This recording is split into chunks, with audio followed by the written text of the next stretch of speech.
আজ আমার ছোটবেলার একটা বান্ধবীর বিয়ে, তো সেখানেই যাব। তার জন্য দেখো আমি সমস্ত কিছু গয়নাগাটি রেডি করে নিয়েছি আর শাড়িটাও বার করে রেখেছি। এই শাড়িটা আমাকে অ্যানিভার্সারিতে আমার বর দিয়েছিল, তো এটাই আমি পরে যাব।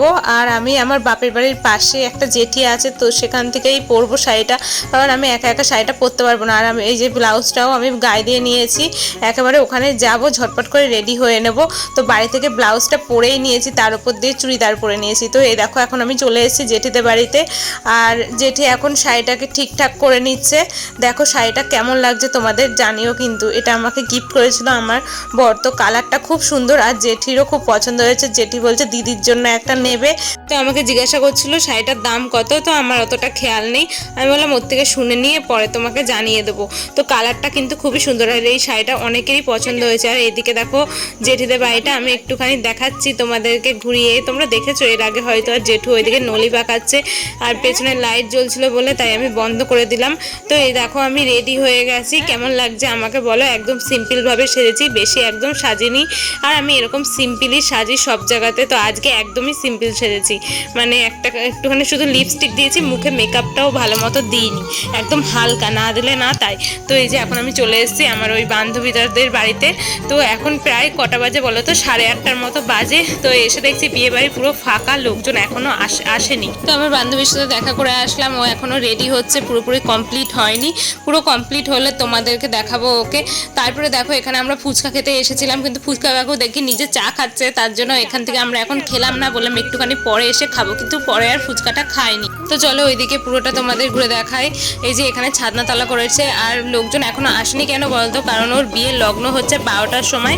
কিছু কিছু লোক এসেছে। আর এই দেখো ওর প্যান্ডেলটা, বিয়ের প্যান্ডেল পুরো গলিতে ও মাথা থেকে এই মাথা প্যান্ডেল করা হয়েছে।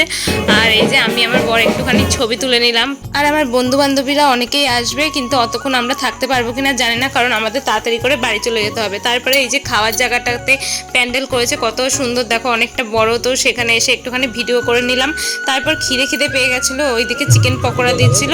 এই যে এখন আমরা দুজনে খাবো চিকেন পকোড়া, আর কফি ছিল, কফি খাইনি আমি, কারণ আমি কফি খাই না। বিয়ে বাড়িতে কফি খেলেই আমার জিভ পুড়ে যায়, আর কিছু খেতে পারি না, তাই আমি কফিটা খাই না কোনো বিয়ে বাড়িতে গেলেই। আর কোল্ড ড্রিঙ্কসও ছিল, সেটা আমি খাইনি, কারণ আমার অতটা ভালো লাগে না তাই। তো এই যে আমরা এখন পকোড়া নিয়ে নিয়েছি গরম গরম, তো আমিও নিয়েছি 1 প্লেট, আমার বড় 1 প্লেট নিয়েছে। এখন আমরা পকোড়াটা খাবো, খেয়ে তারপরে যাব বান্ধবীর সাথে দেখা করতে। ওর ওইদিকে সাজানো কমপ্লিট হয়ে গেছে। এই যে আমার ছোটোবেলার বান্ধবী, 1 থেকে কলেজ পর্যন্ত আমরা একসাথেই পড়াশোনা করেছি, আর প্রায় 20 বছরের মতো ওর সাথে আমার সম্পর্ক। তারপরে দেখো এখানে আমরা এখন চলে এসেছি খাওয়া দাওয়া করতে। তো কি কি মেনুতে ছিল সেটা তোমরা দেখে নাও। তো এখন প্রায় 9টা 15-20 হবে এরকম বাজে। আমরা তাড়াতাড়ি করে বসে পড়েছি, কারণ বেশি রাত করবো না, 10টার মধ্যেই বাড়িতে যেতে হবে। প্রথমেই চলে আসলো গরম গরম চিকেন সাটে, যেটা খেতে দারুণ ছিল। তারপরে চানা মশলা, নানপুরি। তো রান্নাগুলো সমস্ত কিছুই খেতে দারুণ হয়েছিল। তো খাওয়া দাওয়া কমপ্লিট করে একটুখানি বান্ধবীর সাথে দেখা করে নিয়েছিলাম, তারপর কিছু ফটোও তুলে নিয়েছিলাম। তো এই যে কিছু কিছু ফটো তুলে নিয়েছি দেখো।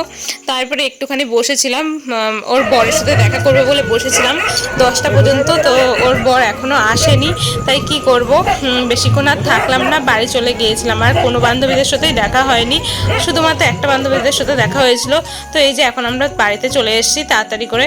তো এসে সমস্ত কিছু সাজগোজ খুলে ফেলেছি দেখো। তো এখন ঘুমিয়ে পড়বো, আর বেশি রাত করবো না। তো চলো এখনকার মতো এই ভিডিওটা এখানেই শেষ করছি, টাটা।